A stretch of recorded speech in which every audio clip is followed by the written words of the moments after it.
Assalamualaikum anak-anak, apa kabar semuanya? Semoga kalian semua dalam keadaan baik ya, amin. Hari ini kalian akan belajar bersama Pak Syazili Al-Akbari. Sebelum kita lanjut, jangan lupa like, share, komen, and subscribe ya. Oke, kita lanjut. Hari ini kita akan belajar tema 4, subtema 1, pembelajaran kedua. Baiklah anak-anak, sebelum kita memulai pelajaran, marilah kita berdoa terlebih dahulu. Berdoa dimulai.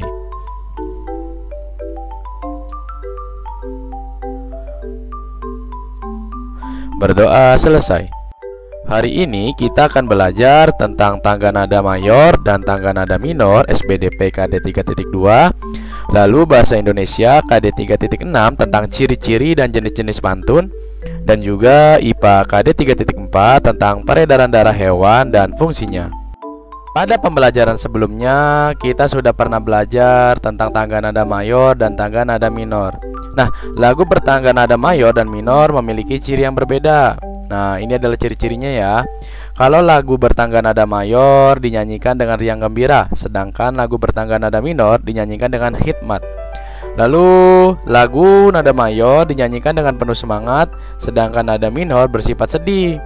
Lalu lagu bertangga nada mayor biasanya diawali dan diakhiri dengan nada do atau C. Kalau lagu bertangga nada minor biasanya diawali dan diakhiri dengan nada la atau a. Nah, dia juga nada mayor memiliki pola interval, yaitu 1, 1, setengah, 1, 1, 1, setengah. Lalu lagu bertangga nada minor itu memiliki pola interval 1, setengah, 1, 1, setengah, 1, 1. Nah, berikut contoh lagu bertangga nada mayor dan minor.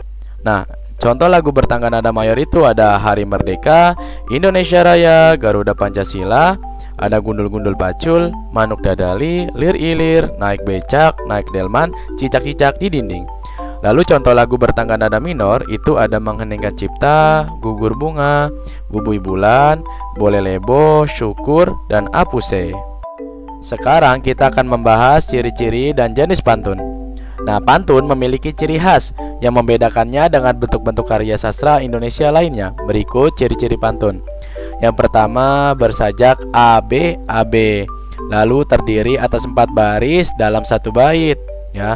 Setiap baris terdiri atas 8 sampai 12 suku kata.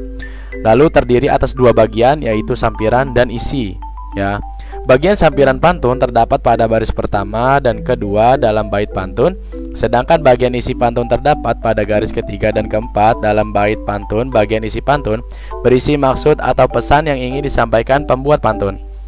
Pantun dapat digolongkan berdasarkan isi dan usia. Berdasarkan isinya terdapat beberapa pantun, misalnya pantun jenaka, pantun teka-teki, pantun nasihat, dan pantun kiasan. Berdasarkan usia terdapat pantun anak-anak, pantun orang muda, dan pantun orang tua. Nah, ini salah satu contoh pantun ya. Ini sepertinya pantun nasihat.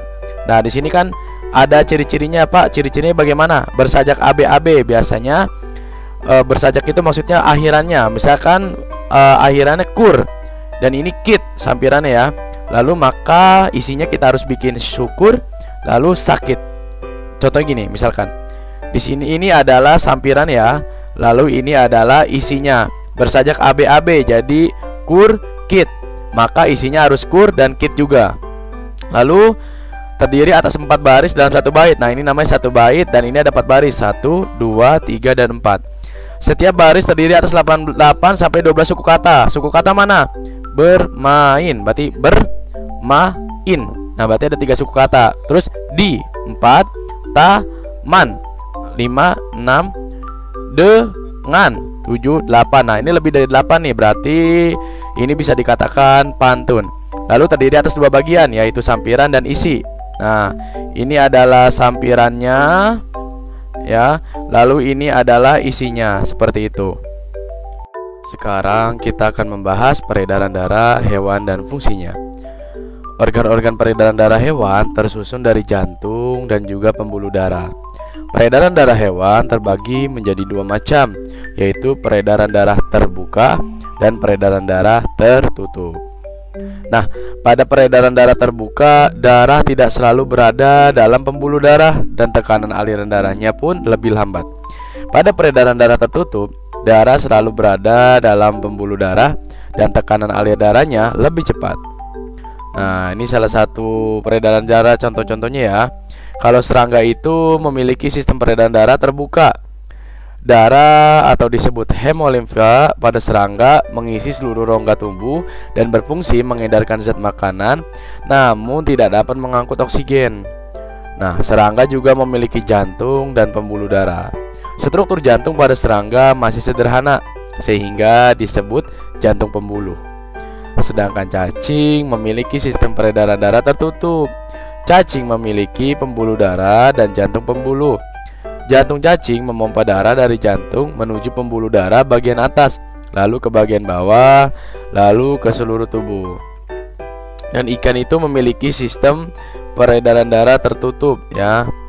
Sebentar nih Bapak garisin dulu. Nah, jantung ikan memiliki dua ruang, yaitu serambi dan satu bilik. Bilik memompa darah ke arah insang untuk mengambil oksigen, lalu diedarkan ke seluruh tubuh. Serambi kemudian menerima karbon dioksida dari seluruh tubuh. Nah, kalau amfibi ini memiliki sistem peredaran darah tertutup ya. Jantung amfibi memiliki tiga ruang, yaitu dua serambi dan satu bilik. Darah kaya akan oksigen dari paru-paru bercampur di dalam bilik karbon dioksida dari serambi. Darah kaya oksigen kemudian dipompa ke seluruh tubuh, dan darah kaya karbon dioksida dipompa ke paru-paru. Nah, terakhir reptilia, burung dan mamalia memiliki sistem peredaran darah tertutup ya. Jantung reptilia, burung dan mamalia memiliki 4 ruang seperti manusia, yaitu 2 serambi dan juga 2 bilik. Pada jantung reptil, sekat antar bilik kiri dan bilik kanan belum sempurna sehingga terjadi percabulan darah kaya oksigen dan karbon dioksida. Adapun pada burung dan mamalia, 2 serambi dan 2 bilik terpisah sempurna. Nah, sekarang jangan lupa kerjakan tugasnya. Yang halaman 12 ayo menulis, lalu 13 contoh lagu, 14 ayo menulis juga, lalu 18 organ peredaran darah burung. Langsung dikerjakan di buku paketnya. Semangat terus anak-anak. Terima kasih.